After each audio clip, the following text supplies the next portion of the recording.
makes you cry to this day.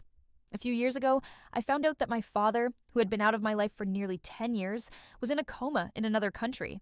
I hadn't heard from him since he walked out on us when I was a kid. I never expected to hear from him again.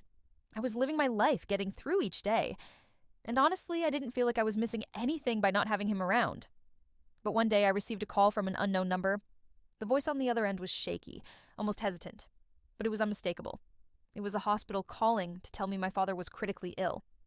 I didn't know how to react. I had so much anger and resentment built up.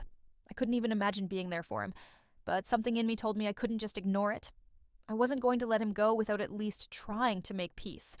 So I booked a flight and flew halfway across the world to a place I had no emotional connection to, just to find him. I was angry, confused, and honestly, I didn't know what I was hoping to get out of it. When I finally arrived at the hospital, I was led to his room.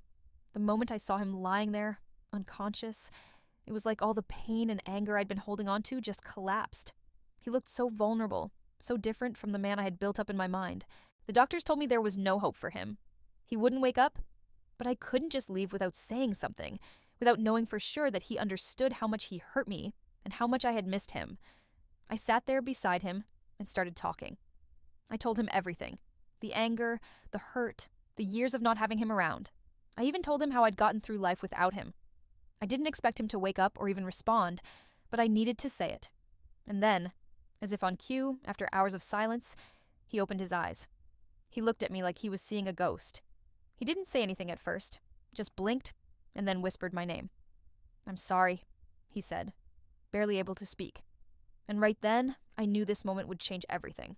He passed away 2 days later, but those few moments we shared were all I needed.